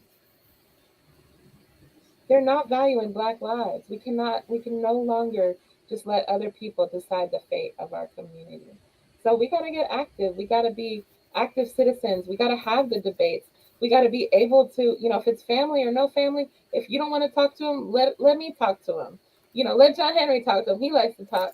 Um, but it's like we got to invite each other to these conversations and be willing to disagree. But the problem is, unfortunately, and we see this a lot, I think, both in San Francisco politics fighting over this money, and that is a construction of enslavement, and house and field, and keeping us separate and making us pitting us over hog maws. We're fighting over hog maws because it's not real money. The real money is in the government. We don't have the real money. They're getting $2 million. We get 200,000, and then we're fighting over the 200,000. Let's be real. I want the $2 million, not the $200,000, and I don't want to fight with five other Black organizations to get it. So we gotta stop that. We gotta become active in the conversation. We have to have the difficult conversations because one of the things, a lot of our conversations have ended up. You see it a lot when families have people like other generations pass away, then everybody's fighting over their money. Everybody's fighting over the lack. Everybody's fighting over I didn't get love. They didn't see me. They disrespected me. I didn't get, I'm not important, or they love me more. They love you more.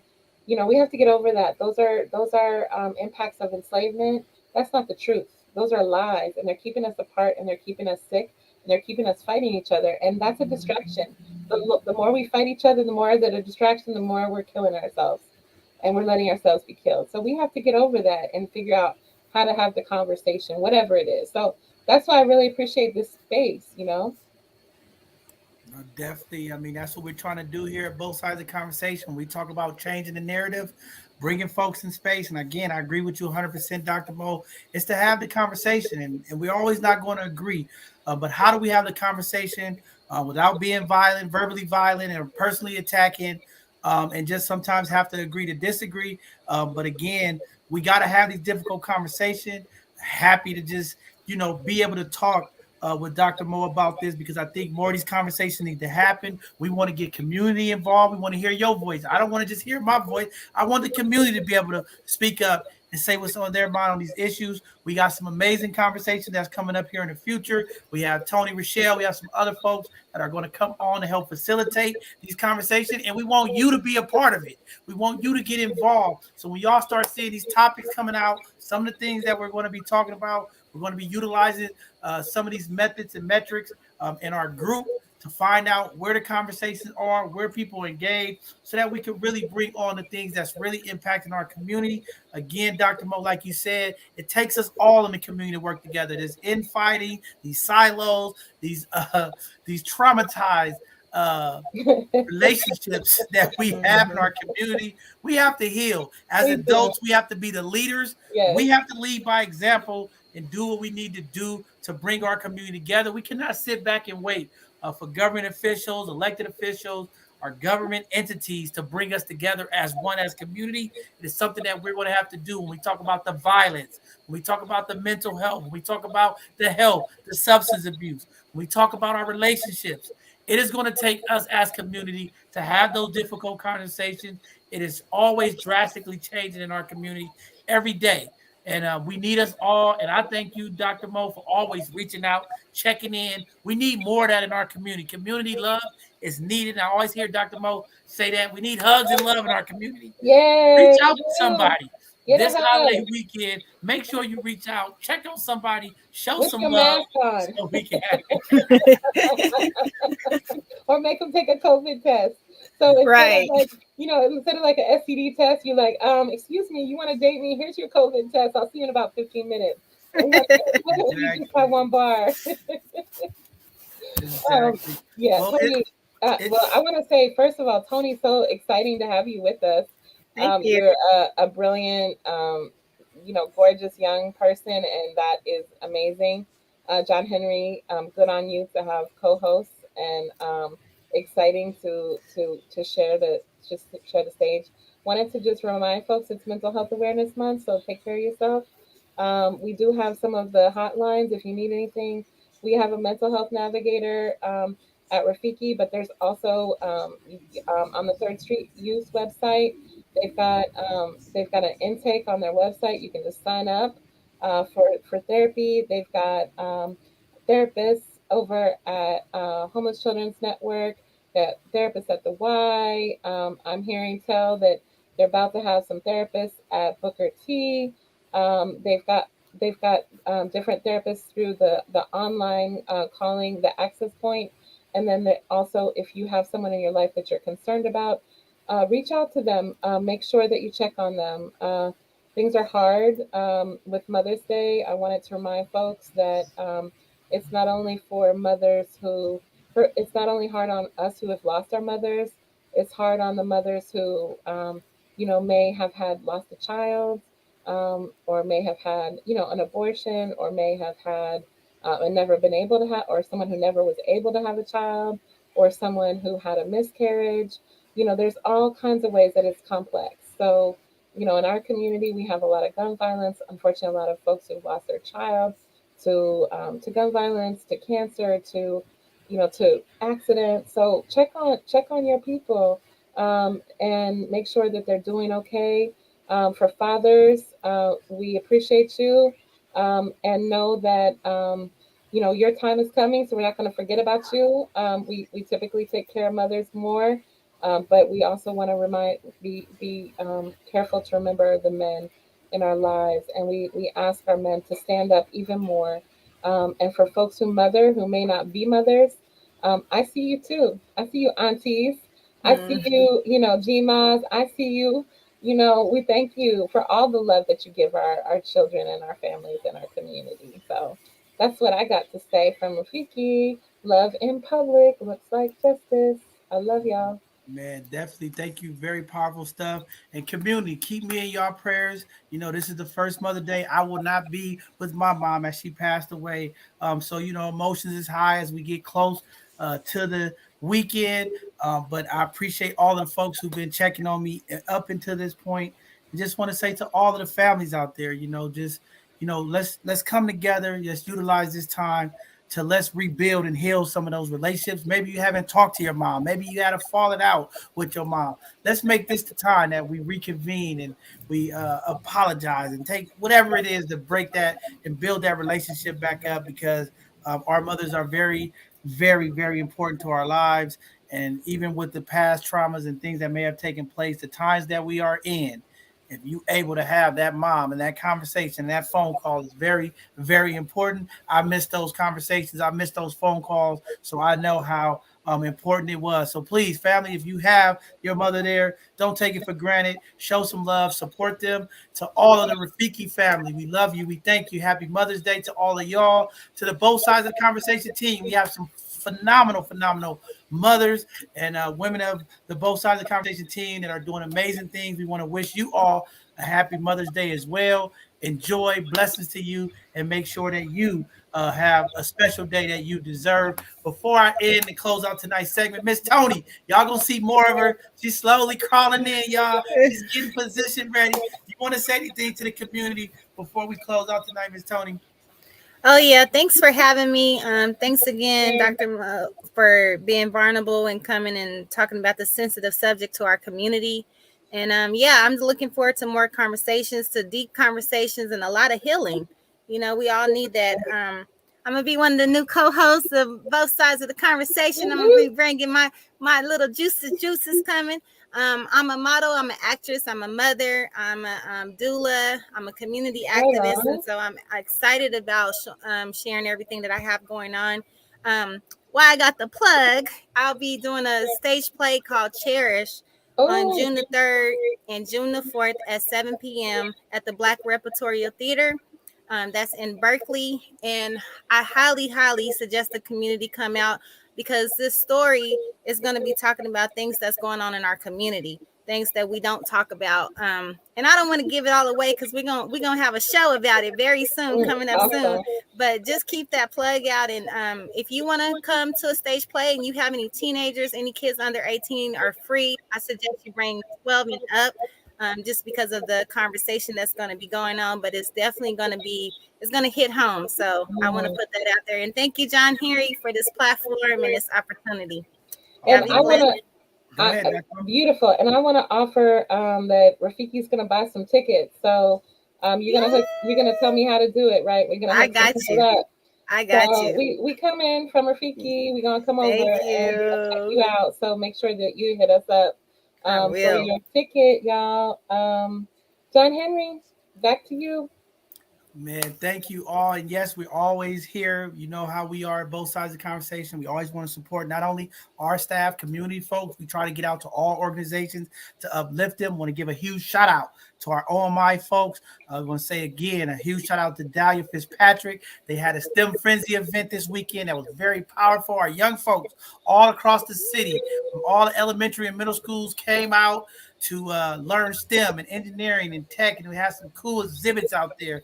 And just to see community out, it was very powerful. So just want to make sure before we close out, we want to thank them for all the work they do. My brother Maurice Rivers and a number of those all my folks are continuing just to organize and just push our community forward. And we just want to say thank you to them. And then again, to all of the stuff that are coming up, please tune in to both sides of the conversation. Rafiki Coalition, there's a number of things that we're going to be working to impact our community, having these conversations. Again, we believe here through communication, a healing process begins. And we're going to be connecting with some amazing folks. We got another co-host that's going to be helping as well. So their network of bringing these different folks. And y'all see Tony is spicy. She has a great personality. She got a great point of view. So again, at both sides of the conversation, we're always trying to bring different perspectives to hone in on our community conversations as we are trying to continue find ways to impact our community, change the narrative. That's what we all about. And we want to hear from our voices. We don't want other people telling what's going on in our community. We want to hear from our community. So again, thank you, Tony. Thank you, Dr. Mo, for giving up your time and just always being in space to support community.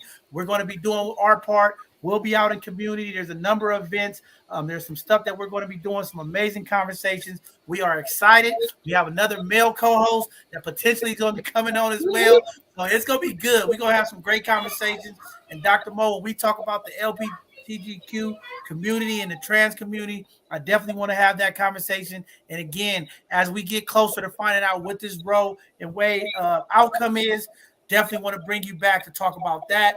Because this is a conversation that we really have to have and just see where community is. So again, community, thank you for following us. Thanks for tuning in. Hope you all seen our newsletter out today. Please go on our website, sign up so you can keep up what's going on and see some of the amazing events. We're onboarding a number of folks, so our platform is steady moving. There's some things that's going to be changing. That's going to be a little bit more easy, accessible for community, and just the way we get our information out is going to be great. So just looking forward to all of that. With that being said, we won't have a Sunday conversation this Sunday because it is Mother's Day. And again, shout out to all the moms, the phenomenal moms out there. We will have a Sunday conversation on May 22nd. We'll be getting the topic out to community as we're trying to recruit and grab our last panelists for that. But we're excited. Our Hidden Gem segment will be happening again. That'll be our next live segment this Tuesday coming up.